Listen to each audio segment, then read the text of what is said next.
Assalamualaikum warahmatullahi wabarakatuh. Perkenalkan saya Rini Rahani, SSTM Stat, dosen tetap Program Studi Statistika Program Diploma 4 Politeknik Statistika STS. Video ini merupakan salah satu bentuk pemenuhan persyaratan sertifikasi dosen tahun 2026, yaitu pernyataan diri dosen dalam Unjuk Kerja Tridharma Perguruan Tinggi atau PDD UKT-PT, khususnya unsur pengajaran. Pada kesempatan ini saya akan memaparkan mata kuliah yang saya ampu sesuai bidang keahlian saya, yaitu analisis data kategorik. Mata kuliah analisis data kategorik dengan kode mata kuliah K202314 merupakan mata kuliah wajib prodi pada semester 5 dengan prasyarat mata kuliah analisis regresi. Mata kuliah ini merupakan mata kuliah teori praktikum terintegrasi dengan bobot 2 SKS teori, 1 SKS praktikum yang terdiri dari 16 pertemuan dengan rincian 14 pertemuan tatap muka, 1 pertemuan untuk ujian tengah semester pada minggu ke-8 dan 1 pertemuan untuk ujian akhir semester pada minggu ke-16.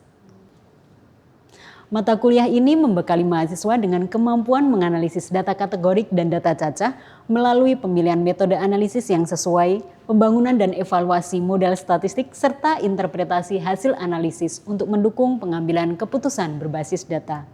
Materi yang dipelajari meliputi analisis tabel kontingensi, ukuran asosiasi, serta pemodelan dalam kerangka generalized linear model seperti regresi logistik biner, regresi logistik multinomial, dan regresi logistik ordinal untuk respon berupa data kategorik, serta regresi Poisson dan regresi binomial negatif untuk respon berupa data cacah.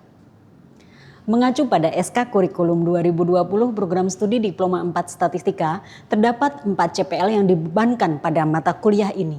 CPL 1 dari Keterampilan Umum 5, CPL 2 dari Penguasaan Pengetahuan 3, CPL 3 dari Keterampilan Khusus 10, dan CPL 4 dari Keterampilan Khusus 11. Berdasarkan CPL tersebut, mata kuliah ini memiliki 4 rumusan CPMK.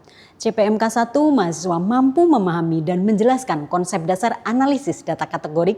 CPMK 2, mahasiswa mampu menganalisis data kategorik dan data cacah menggunakan metode analisis yang sesuai meliputi uji statistik, analisis asosiasi, dan model-model dalam generalized linear model. CPMK 3, mahasiswa mampu mengambil keputusan yang tepat berdasarkan hasil analisis data kategorik yang sesuai. Dan CPMK 4, mahasiswa mampu menyusun dan menyajikan hasil analisis data kategorik dalam bentuk laporan secara sistematis, informatif, dan sesuai kaidah penyajian hasil kegiatan statistik.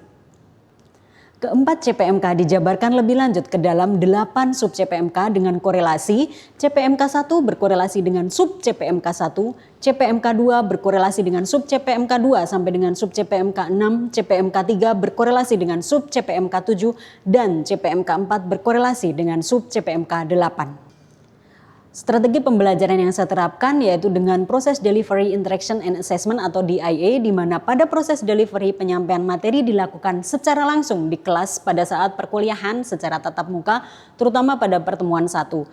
Dipadukan dengan pendekatan flip classroom untuk pertemuan-pertemuan selanjutnya, di mana mahasiswa dapat mempelajari materi secara mandiri sebelum perkuliahan dimulai melalui bahan ajar yang telah disediakan di dalam Google Classroom berupa video pembelajaran serta modul praktikum berbasis perangkat lunak, statistik, SPSS, dan R. Sehingga penggunaan gawai masih diizinkan selama sesi teori dan praktikum, mengingat mahasiswa perlu mengakses bahan ajar digital.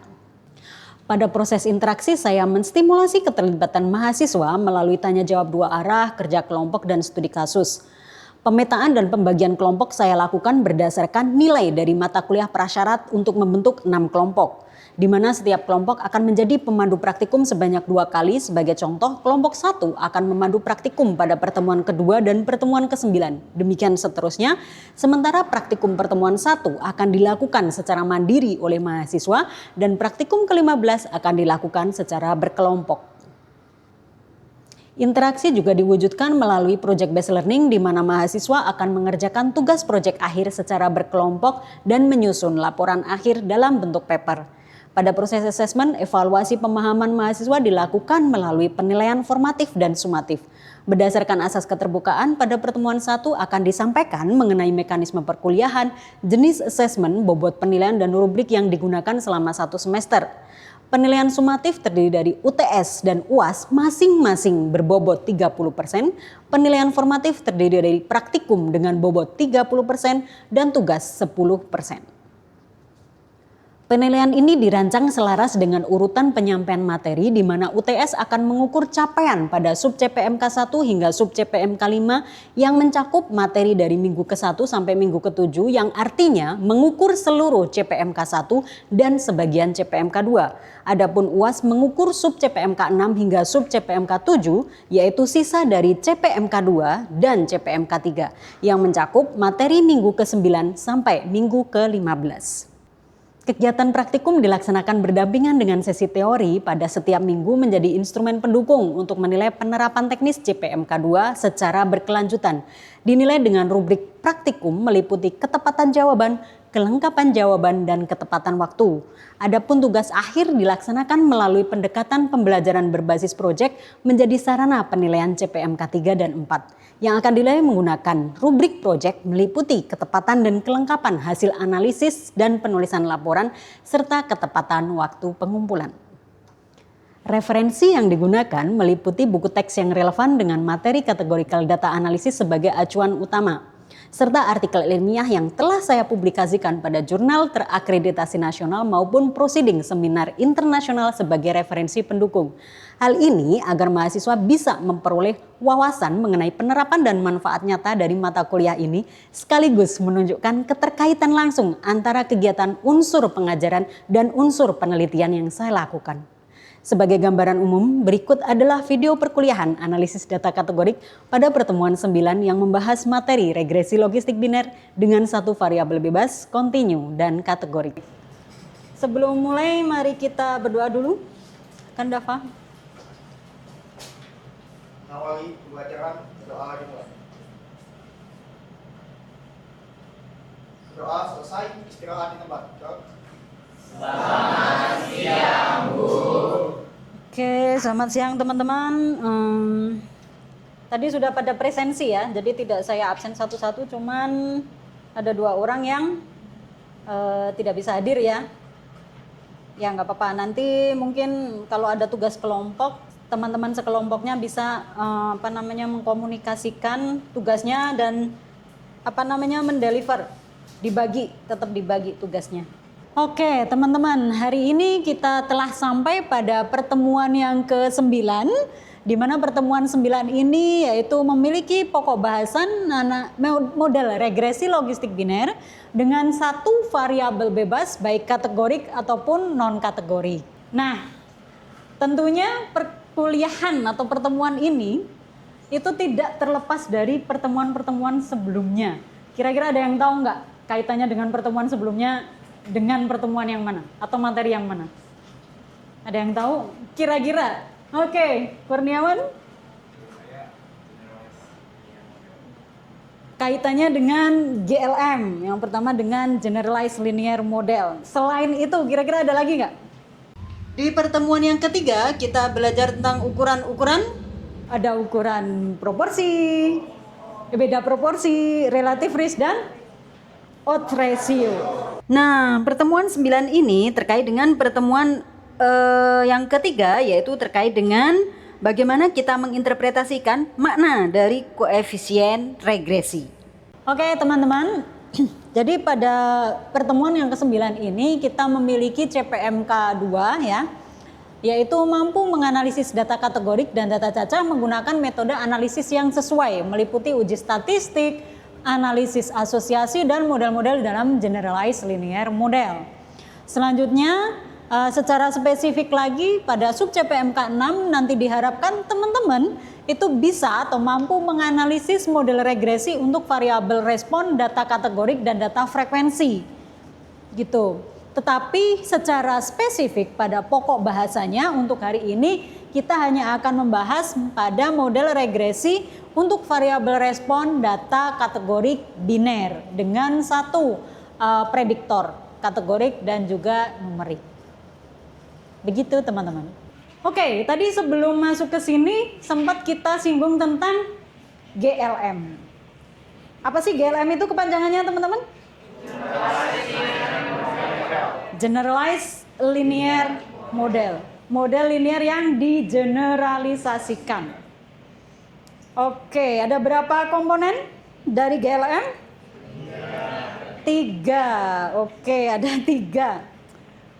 Yang pertama siapa yang tahu? Angel. Komponen GLM itu ada salah satunya itu komponen acak atau random komponen, Bu. Ya, komponen pertama adalah random komponen. Berikutnya komponen kedua apa? Siapa yang tahu?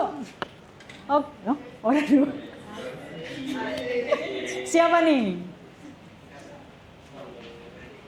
Oke, Ricardo, silahkan sebentar. Sistematik komponen adalah variabel prediktor yang dapat berupa variabel kontinu atau kualitatif atau diskrit atau keduanya. Dan komponen sistematiknya terdiri atas fungsi linier dari variabel prediktor dalam bentuk beta 0 tambah beta 1 x1i tambah beta 2 x2i tambah beta p xpi. Oke. Nah, berkaitan dengan itu maka komponen yang belum kita sebutkan di GLM untuk outcome biner, siapa yang mau menjawab? Ada yang punya ide? Apa yang terakhir berarti? Tadi random sudah, sistematik komponen sudah, berarti link function. Kalau yang di biner apa? Link functionnya? Apa? Logit, iya bener logit. Lupa ya di pertemuan. Ini benar-benar lupa nih kalau ini. Jadi, regresi logistik biner itu adalah suatu metode statistik yang digunakan untuk memodelkan variabel tak bebas kategorik. Kategorik itu berarti bukan kontinu, artinya jikapun dia memiliki 1, 0, apakah ini numerik? Ya, jadi kalau misalkan kita punya miskin dan tidak miskin, makna 1 dan 0 di sini bukan numerik, tetapi dia hanya sebagai label ya.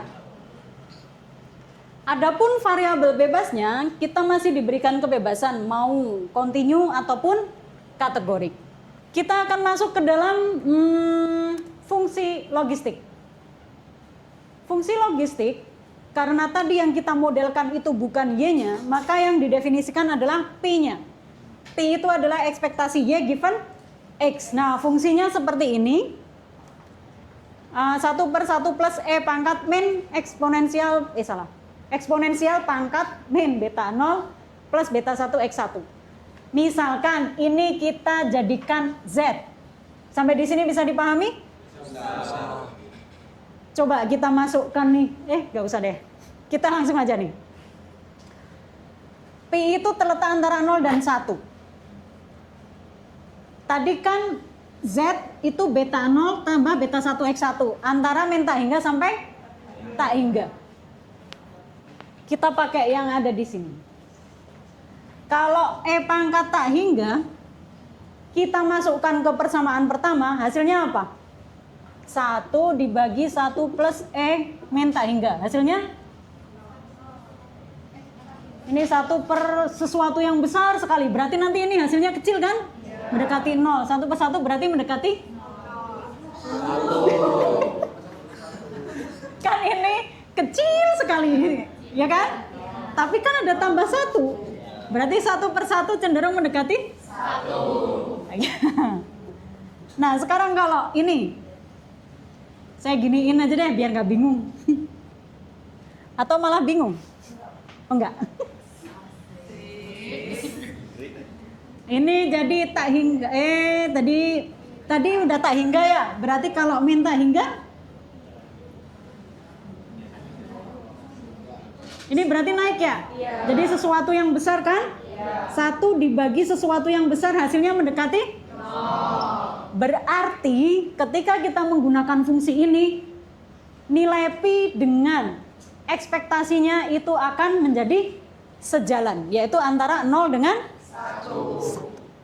Gitu. Ada 2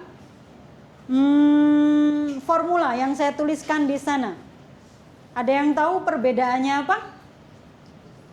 Bedanya model logit sama persamaan itu terletak pada probabilitasnya yang digunakannya, Bu. Yang di model itu kan pakai VI. Itu berarti probabilitas sebenarnya yang dalam kenyataannya itu biasanya tidak diamati secara langsung, tidak bisa diamati secara langsung. Sehingga di persamaan itu kita pakainya PI atau VI bar atau hasil estimasi dari sampel. Bar? Cap, maaf Bu, cap. Oh, yang mana yang cap? Yang bawah itu persamaannya bisa ditulis pakai VI cap atau PI. Oh, Tapi PI harus cap. konsisten ya. Oke. Ya, jadi intinya kalau persamaan harus mengandung Cap. cap. Ya, Estimasi. atau bisa dituliskan dengan notasi yang tanpa kapital. Oke, teman-teman, mungkin itu untuk sesi teori. Berikutnya kita akan masuk ke dalam sesi praktikum. Silakan disiapkan laptopnya. Baik, Assalamualaikum warahmatullahi wabarakatuh. Waalaikumsalam warahmatullahi wabarakatuh. Selamat siang Bu Rini dan teman-teman sekalian. Perkenalkan kami dari kelompok 1 yang bergabungkan saya Chandra, Ricardo, Adin, Nadia, Tania, dan Juan. Di sini kita akan melaksanakan praktikum untuk model regresi logistik biner dengan satu variabel bebas. Nah, untuk tujuan dari praktikum ini adalah untuk memberikan pemahaman kepada teman-teman sekalian untuk terkait bagaimana membangun dan menganalisis model regresi logistik di mana variabel respon dengan dua kategori dengan satu variabel bebas. Nah, untuk datanya untuk kita menggunakan data PADK 08. Teman-teman sudah mendownloadnya? Dan untuk software yang kita gunakan adalah SPSS. Kita langsung aja ke praktikum untuk contoh kasus pertama, yaitu regresi logistik biner dengan satu prediktor kontinu. Nah, teman-teman bisa buka SPSS-nya. Nah, di sini kan udah ada beberapa variabel ya. Nah, di sini kita bisa langsung membuka untuk menu analyze, lalu regression, lalu kita masuk ke menu binary logistik. Nah, di sini kita masukkan untuk dependennya status kemiskinan, lalu Binary untuk logistik. blok satunya X1 usia. Binary logistik. Nah, di sini kita bisa cek juga di option untuk cek Osmer Lomsau sama, nah bisa di oke, continue, terus di oke aja, terus di run. Nah, di sini ada beberapa output yang ditampilkan ya. Yang pertama untuk case processing summary, di sini berarti terdapat 1461 observasi yang dilakukan di analisis ini dan tidak ada missing value. Yang selanjutnya itu ada dependent variable encoding, di mana untuk dependent variable encoding ini menunjukkan bahwa dependent variable encoding memberikan informasi mengenai kategori pada variabel tidak bebas ya. Jadi untuk internal value-nya di sini kan tidak miskin, internal value-nya 0 ini memberikan informasi bahwa tidak miskin ini adalah kategori referensinya begitu. Yang selanjutnya yaitu ada omnibus test. Nah, di sini untuk omnibus test untuk step, block, dan model ini kan nilainya sama semua, itu karena kita tadi menggunakan metode enter di sebelumnya yang kita run tadi ada beberapa opsi. Nah, di sini untuk omnibus test ini menyajikan informasi yang digunakan untuk analisis secara simultan. Nah, untuk nilai chi-square-nya didapatkan nilai 5,248, dan jika kita menggunakan alfa 5%, berarti keputusannya adalah tolak H0. Artinya dengan tingkat signifikansi 5% dan dengan data sampel yang digunakan cukup bukti untuk menyatakan bahwa variabel usia itu signifikan berpengaruh dalam model.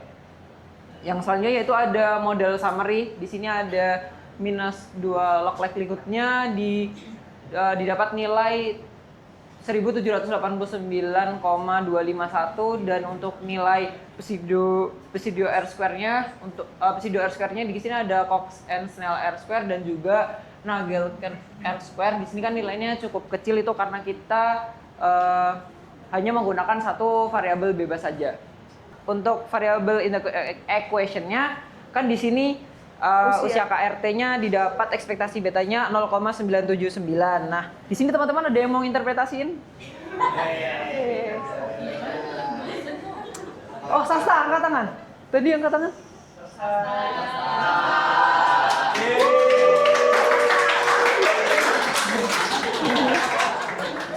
Baik, mungkin untuk interpretasi yang variabel usia KRT itu nilai X Yang itu negatif.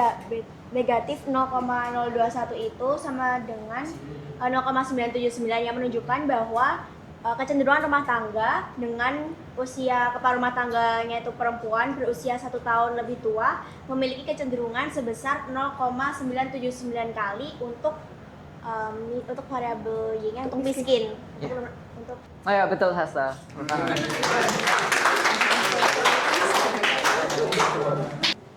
Baik, untuk contoh kedua, sebelumnya tadi kan hanya menggunakan satu variabel bebasnya itu variabel continue. Nah, pada contoh kedua ini kita akan menggunakan variabel bebasnya itu dengan variabel kategorik, di mana masih menggunakan data yang sama, yaitu menggunakan variabel Y-nya itu masih sama, yaitu miskin, yaitu dengan kategori 01. Nah, kita nanti ganti variabel X-nya itu dengan pendidikan, di mana pendidikan ini ada kategorinya, di mana caranya masih sama kayak tadi, analyze. Habis itu regression, terus pilih yang binary logistik. Sudah. Nah, kemudian masukkan variabel dependennya itu status kemiskinan rumah tangga. Nah, kemudian di bagian variabel bebasnya yaitu X3 pendidikan, di mana pendidikan ini ada kategoriknya. Nah, kita bisa pilih kategori, klik kategorikal, kemudian di sini masukkan X3 pendidikan.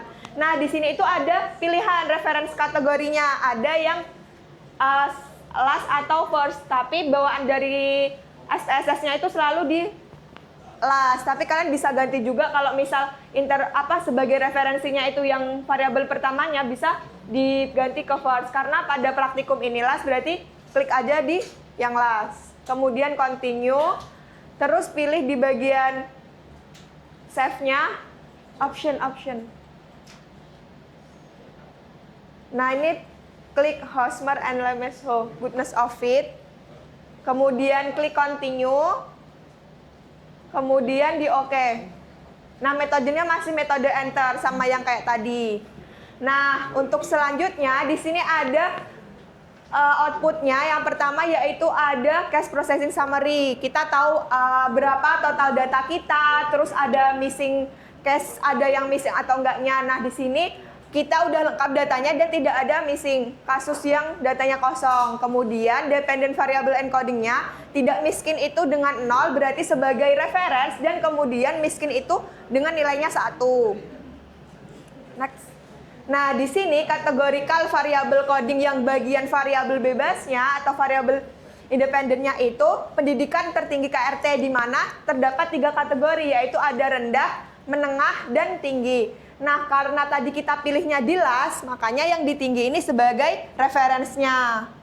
Nah, kemudian omnibus testnya itu nilai step blok sama modelnya itu sama. Itu menunjukkan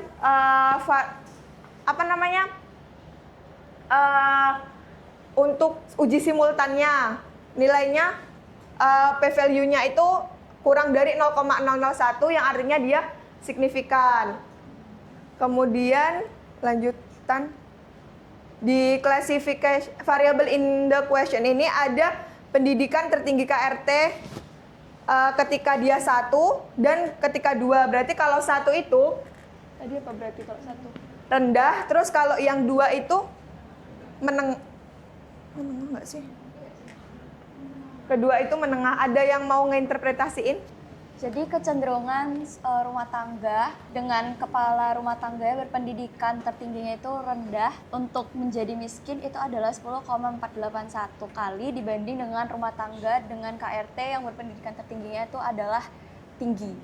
Benar, jadi ketika kita mau menginterpretasikan pendidikan tertinggi KRT yang pertama itu tadi kan rendah, jadi itu dibandinginnya itu sama referensinya. Nah kalau yang kedua berarti kan tadi rendah, berarti yang kedua itu menengah dibandingin dengan kategorikal referensinya yang referensi tadi yang berarti tinggi gitu, yang variabel kedua. Nah di sini kita juga bisa melakukan uji Ward-nya dengan statistik ujinya itu yang sebelah sini, yang dimana hipotesisnya itu tiap variabel, berarti ketika pendidikan tertinggi KRT-nya itu yang pertama itu berarti kategorinya rendah, terus yang kedua itu berarti ketika kategorinya itu menengah, dimana didapatkan nilainya keduanya itu signifikan, artinya dia berpengaruh terhadap penentuan status kemiskinan gitu. Sekian praktikum dari kelompok 1, kurang lebihnya mohon maaf. Wassalamualaikum warahmatullahi wabarakatuh. Sebelum kita menutup sesi kita hari ini, mari kita refleksikan bersama apa yang sudah kita pelajari hari ini. Model logit dengan satu variabel bebas, tadi teman-teman sudah mempraktekkan, bisa? Bisa. Apa bedanya model dan persamaan? Kalau model itu Model ada pakai cap. Persamaan pakai cap. Nah, apakah model logit tidak memiliki galat atau error? Tidak memiliki galat. Benar atau salah? Tahu dari mana?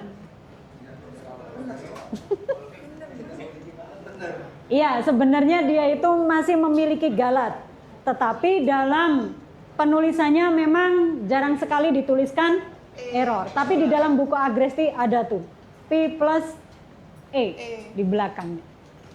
Apakah model logit model deterministik? Tapi model